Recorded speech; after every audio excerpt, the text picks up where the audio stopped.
Muy buenos días y bienvenidos nuevamente a Sin Guión. Empezamos una nueva semana llena de información, pero primero tenemos que cumplir con nuestros auspiciadores.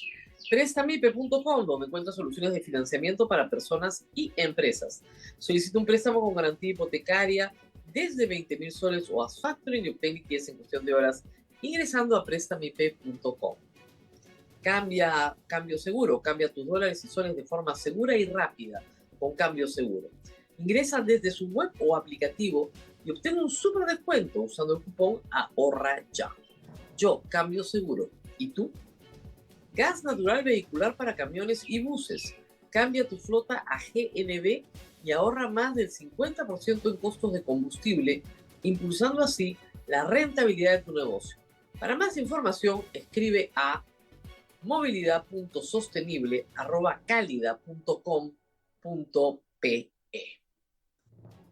Muy bien, y vamos a empezar este lunes con las historias dominicales, porque ayer los programas dominicales de Latinoamérica y Panamericana han traído bastante información política, bastante denuncia y bastante motivo de preocupación. Vamos a compartir algunas de esas historias. La primera, que está hoy en varias primeras planas, además, Salatiel Marrufo declaró a Fiscalía que Dina Boluarte dirigió un plan para influenciar en el Jurado Nacional de Elecciones en el año 2021. Esta declaración de Salatiel Marrufo ya tiene bastante tiempo, estaba ahí entre las muchas que ha hecho como colaborador eficaz. Y lo que explica Salatiel Marrufo es un periodo bastante convulsionado de la política peruana. Ustedes recordarán que luego de que terminara la segunda vuelta, o sea, el acto electoral, todas las encuestas y conteos rápidos ya daban como ganador a Pedro Castillo, con una diferencia mínima de 40.000 votos. Eso causó la indignación, la ira de Keiko Fujimori, que lanzó un programa mediático y jurídico muy agresivo, alegando un fraude. Básicamente, la imputación en la defensa del supuesto fraude que había terminado con la candidatura de Keiko Fujimori, los abogados de Keiko Fujimori presentaron una serie de recursos impugnatorios buscando anular mesas enteras de votación, alegando que las actas de esas mesas estaban firmadas por personas que habían suplantado a los verdaderos miembros de mesa. El tema de fondo, hay que decirlo, se probó falso. Fuerza Popular no pudo producir a un solo testigo, miembro de mesa, que dijera que no había firmado el acta que había firmado. La intención, reitero, era eliminar 200.000 votos en las mesas donde Pedro Castillo tenía absoluta mayoría para así beneficiar a Keiko Fujimori. En ese contexto, Perú Libre hizo lo mismo, presentó un número mucho menor de recursos, pero también con el mismo propósito. No se declararon en ningún caso válidas esas impugnaciones. Pero acá viene lo interesante. La semana del 6, 7, 8, 9, 10, 11 de junio, una semana complicada, según el testimonio de Salatiel Marrufo, Dina Boluarte convoca a varias personas, él estuvo presente, por eso es testigo de los hechos, entre los que está, entre otros, Alejandro Sánchez Sánchez y Nenil Medina, que luego resultó importante como alcalde de Anguía. Estas personas discutían con Dina Boluarte, apelando a sus dotes de abogada, a sus contactos en el Colegio de Abogados de Lima, la mejor forma de llegar a los miembros del Jurado Nacional de Elecciones y llegar para influenciar sobre ellos o para contrarrestar la campaña de Keiko Fujimori. Y se discutía que había uno que estaba muy cerca de Richard Acuña, otro que estaba muy cerca al vocal Rodríguez de la Corte y otro que decía que podía hablar con el vocal Sanginés. Ustedes recordarán que en ese momento el jurado tenía 4 miembros, no 5. El tercero es Salas Arenas, el presidente, y el cuarto era una persona que, si no recuerdo mal, es Arce, votaba siempre a favor del Fujimori. Por lo tanto, iban a desarrollar estos contactos. ¿Cuál es el tema complejo del cual habla también Salatiel Marrufo? El día 11 de junio, el Jurado Nacional de Elecciones en la mañana emite una resolución señalando que se iban a seguir admitiendo recursos de impugnación cuando el plazo ya había vencido. La elección termina el 6, el plazo vencía el 9, 3 días después de la elección vence el plazo, lo alargaron hasta el día 11, hasta ese día. Pero luego en la tarde, por mayoría, 3-1, decidieron que no iban a admitir más recursos porque en efecto había vencido el plazo, lo cual es verdad. En todo caso, la conducta del Jurado Nacional de Elecciones se ajusta a ley, ahí no hay problema. Y de esa conducta no puede dar fe Salatiel Marrufo porque él no fue el encargado de ejercer esas influencias. Pero de lo que sí fue testigo fue de la conducta de Dina Boluarte. Y la conducta de Dina Boluarte implica actos de tráfico de influencias. Y eso merece alguna explicación. Por su parte, Richard Acuña dice que no conoce al miembro del Jurado Nacional de Elecciones, el señor Rodríguez, nunca lo ha visto, no se conoce, el señor Rodríguez dice que no conoce a Richard Acuña tampoco, y que nadie ha ejercido ninguna influencia sobre él, y por lo tanto el dicho de Salatiel Marrufo está sujeto a corroboración. Ahora, él no ha dicho que lograron su cometido, ¿no es cierto?, y que influenciaron indebidamente en el jurado. Él ha dicho lo que ha visto. Y en eso hay que creerle, porque está diciendo lo que ha visto en unas reuniones donde participa Dina Boluarte liderando la reunión, liderando a un grupo de abogados y amigos, señalando qué es lo que se tiene que hacer para lograr ganar las elecciones. La segunda noticia interesante también, que nos lleva de regreso también a Dina Boluarte, y esta fue una exclusiva de también Punto Final. Se trata de la conversación de Mateo Castañeda, conversación que ya hemos conocido, con el agente René, que era Harvey Colchado, y el general Morán.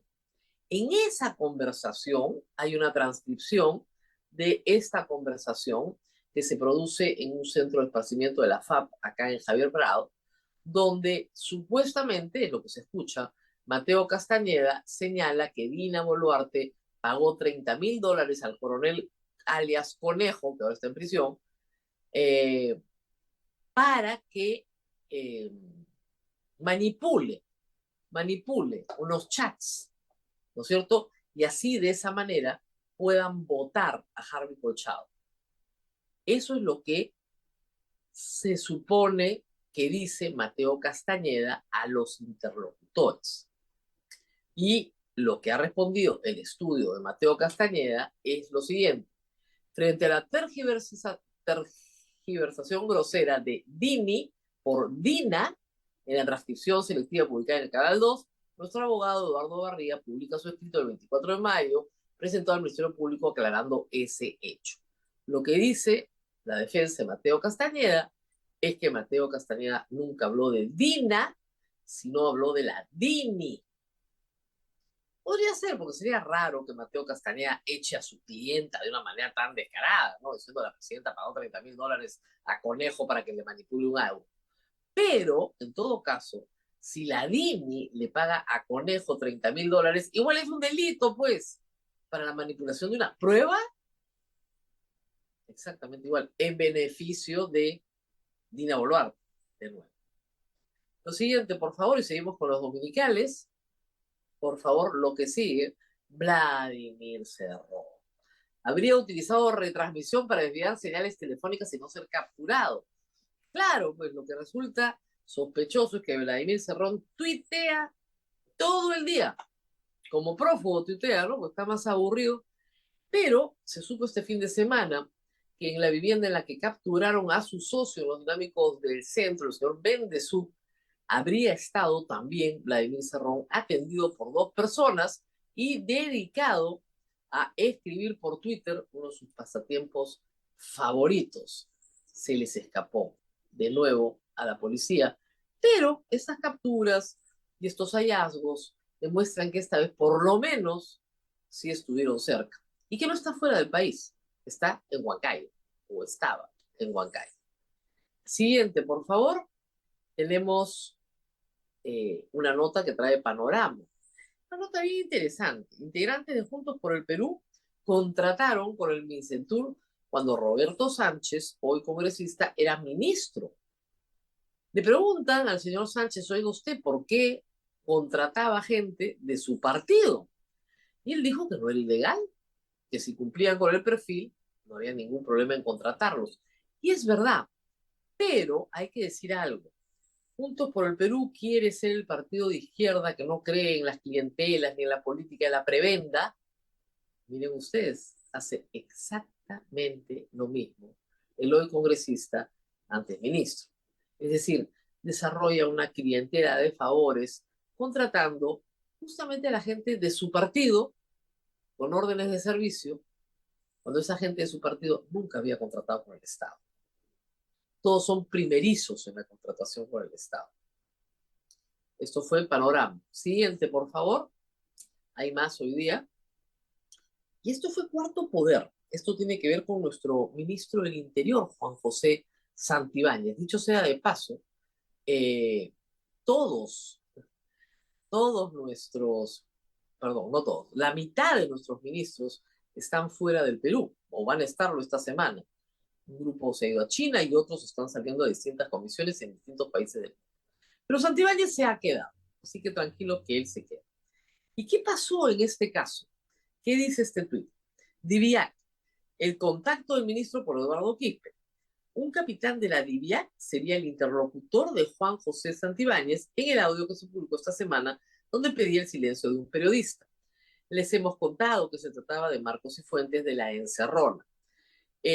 Marcos Cifuentes de la Encerrona sabía que era una conversación de este señor Santibáñez con un policía.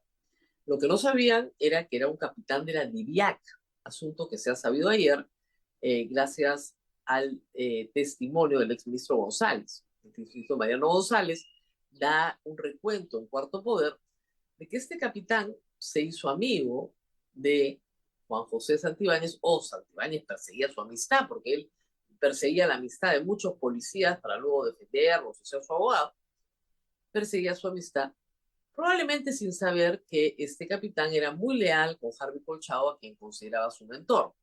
Y mantuvo las comunicaciones constantes con Juan José Santibáñez, que le dice, ya sabemos por qué, le dice que Harvey Colchado, que es el doctor, le hable a Marcos Cifuentes, lo presione, lo controle, lo manipule, para que a él no lo toquen. Como si Harvey Colchado conociera a todos los periodistas del Perú, ¿no?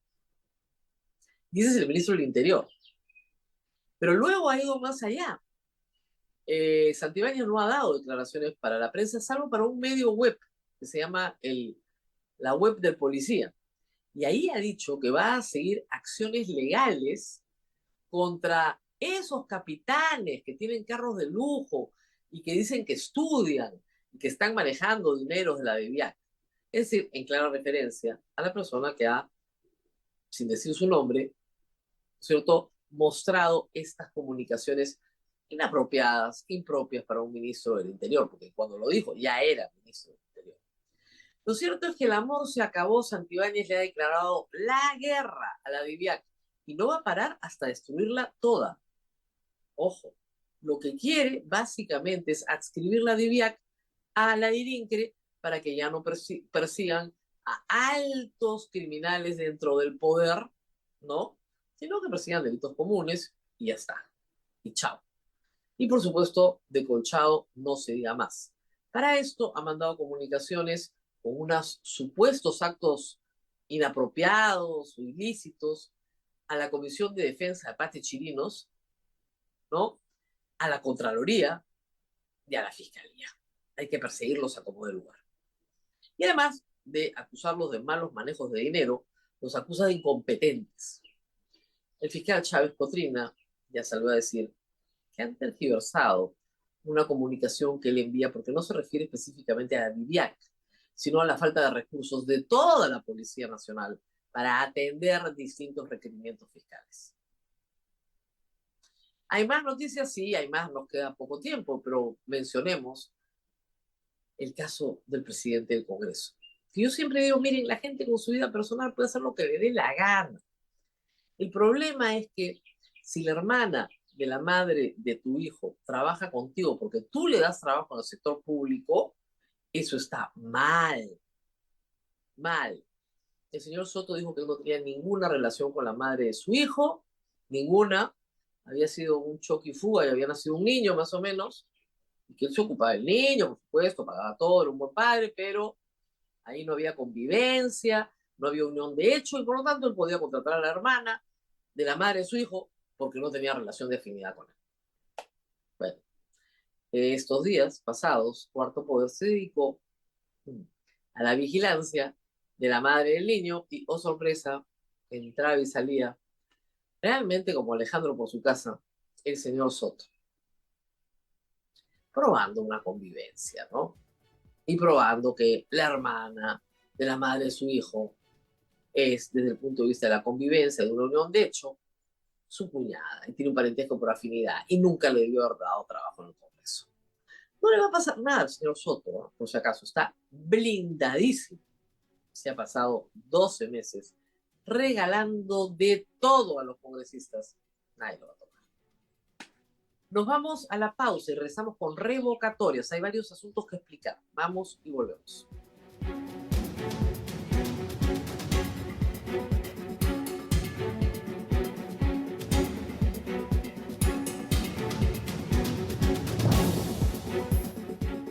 Y bueno, este fin de semana se han desarrollado varias actividades en la ciudad de Lima y también en algunas ciudades del país, como por ejemplo en Huamanga, para recoger firmas para la revocatoria de autoridades. En particular, el caso de Carlos Canales en Miraflores ha tenido bastante cobertura mediática. Acá tenemos las declaraciones de su promotora, Enriqueta Portocarrero. Revocatoria del alcalde de Miraflores se debe a las incomodidades que ha generado. Hay que decir algo sobre esta materia. Yo he firmado esta revocatoria ayer, domingo, tanto para el alcalde Canales como para el alcalde Rafael López Aliaga, porque creo que es una forma pacífica de expresar un rechazo. En el caso del alcalde de Miraflores, como ustedes saben, yo he sido atacada 7 veces por la pestilencia. En varias de esas ocasiones, estas personas se presentan con megáfonos y parlante, lo cual está prohibido por una ordenanza municipal de Miraflores que ordena el inmediato decomiso de los equipos y el pago de la multa. El alcalde de Canales, que pertenece a Renovación Popular, partido afín a la pestilencia, jamás ha hecho cumplir la ley, aun cuando se lo hemos recordado en este programa muchas veces. Se niega a cumplir una ordenanza municipal, envía el serenazgo a mirar. Esa es mi particular razón por la que he firmado, porque no garantiza la paz de los vecinos de la calle Arica. Así de simple. Pero también otros han firmado porque no garantiza el uso del espacio público en beneficio de los vecinos, porque no está dando los servicios que los vecinos creen y merecen tener, etcétera, etcétera. En el caso del alcalde de Lima, tenemos a un alcalde que es un obstáculo a la inversión privada, que desconoce contratos, que nos va a salir carísimo en endeudamiento público tomado a alta tasa de interés y que además no duda en iniciar arbitrajes, carísimos también, que va a perder de todas maneras. Alguien le tiene que decir que está mal y poner una firma en un padrón es una forma de decirle eso no se hace. Usted puede tener una particular razón distinta a la mía, pero yo le cuento las que tengo. ¿Qué va a pasar luego? Bueno, acá tenemos otra información. López Aliaga, los que están en la revocatoria de López Aliaga, están anunciando marchas para el 27 y 28 de junio para exigir la salida del alcalde de Lima. La protesta es válida, pero hay que decir lo siguiente. Vamos a examinar por un momento las reglas de la revocatoria, para que todos lo tengan claro. Para revocar un alcalde se necesita el 25% de firmas de adherentes del padrón electoral de la circunscripción. Por ejemplo, en el caso de Miraflores son 135.000 electores, ¿no? Necesitas más o menos 35.000 firmas, un poquito más para estar tranquilo. En el caso de Lima son 8 millones de electores, necesitas 2 millones de firmas. Tarea titánica si se considera que se empieza a recolectar firmas en junio, pero el plazo termina en octubre. ¿Ok? Ese es el primer paso, 25% de firmas de adherentes. Si no se consigue, que es una posibilidad, igual cada alcalde, o cada gobernador, o cada regidor, o cada consejero regional, sabe que se han logrado acreditar un número de firmas que representan a sus vecinos. Y creo que ese ya es un mensaje bien fuerte y bien claro. Pero si se logran acreditar el 25%, se convoca a elecciones. ¿Ok? Una vez que se realiza el proceso electoral, los asistentes válidamente, votos válidamente emitidos, tienen que alcanzar el 50% más uno. Y con eso se revoca al alcalde y a los regidores. Por ejemplo, la revocatoria del alcalde de Lima, ¿no es cierto?, incluye al alcalde de Lima y a todos los regidores del consejo. Igual en el caso de Miraflores, a todos. Muy bien. Y de ahí muchos me han preguntado, bueno, ¿qué pasa después? Acá viene lo complicado y esto hay que explicarlo con paciencia. Ustedes recordarán, hace 10 años, en el 2014, hubo un proceso revocatorio contra Susana Villarán. La primera parte es como les he explicado. Y uno votaba sí o no en cada caso, por cada alcalde y por cada regidor. Sí a la revocatoria, no, no revocatoria. ¿Ok? En cada caso. Los que, uno por uno, sobreviven, quedan en el consejo. Y asume como alcalde el primero en el orden en el que habían quedado como consejo. ¿Ok? Si desaparece toda la lista, no sobrevive ninguno, se aplican las normas que fueron modificadas en 2015, porque se modificó la ley 26.300 en los artículos 24 y 25 que voy a poner a continuación. ¿Ok? Por favor, ayúdenme, porque esto es bien importante. Esta es la ley 26.300 modificada del 2015. El Jurado Nacional de Elecciones acredita como reemplazante de la autoridad revocada para que complete el mandato según las siguientes reglas. Tratándose del presidente regional, el vicepresidente regional. Tratándose del vicepresidente regional, a quien resulte elegido por el Consejo Regional entre sus miembros hábiles integrantes de la lista a la que pertenece la autoridad revocada, con votación simple. Tratándose simultáneamente del presidente y presidente regional, a quien elige el Consejo Regional entre sus miembros hábiles integrantes de la lista a la que pertenecen las autoridades revocadas, con el voto favorable de la mitad más uno del número legal de consejeros. Esto es para regiones, ¿ok? Tratándose de un consejero regional, al correspondiente accesitario. Se están recogiendo firmas para revocar a Oscorima. Esto es lo que se tiene que aplicar en regiones. Luego la E dice, tratándose de un alcalde, el primer regidor accesitario de su misma lista. Tratándose de un regidor, al correspondiente accesitario de su lista. Y el artículo 25 es bien importante.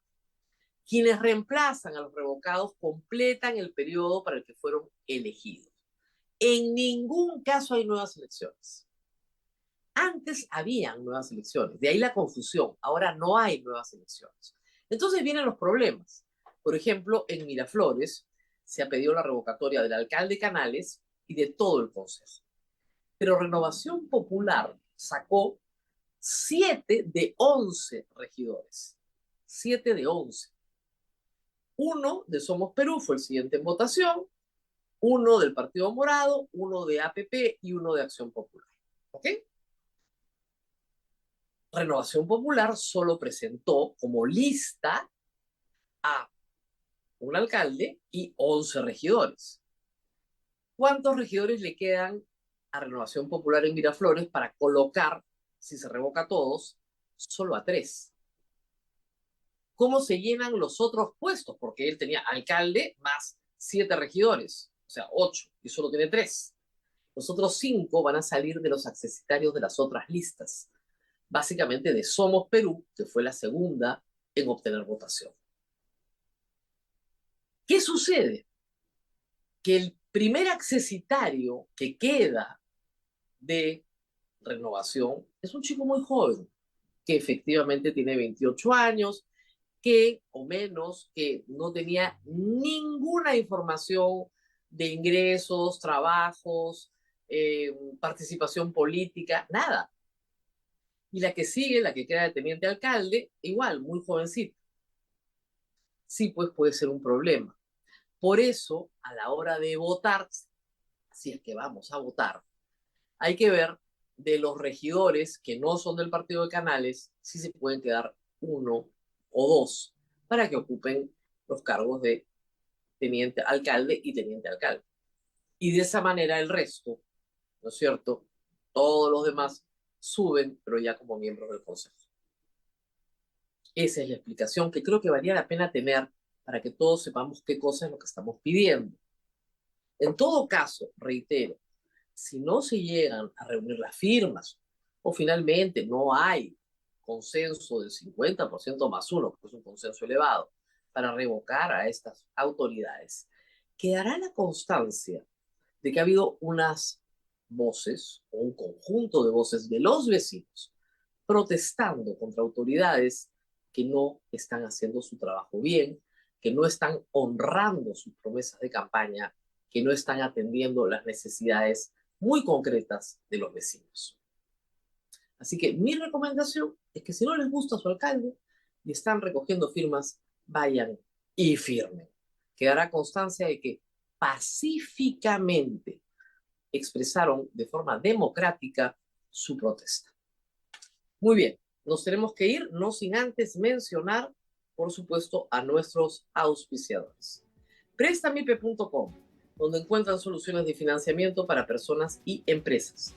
Solicita un préstamo con garantía hipotecaria desde 20.000 soles o Haz Factoring y obtén liquidez en cuestión de horas ingresando a prestamipe.com. Cambio Seguro, cambia tus dólares y soles de forma segura y rápida con Cambio Seguro.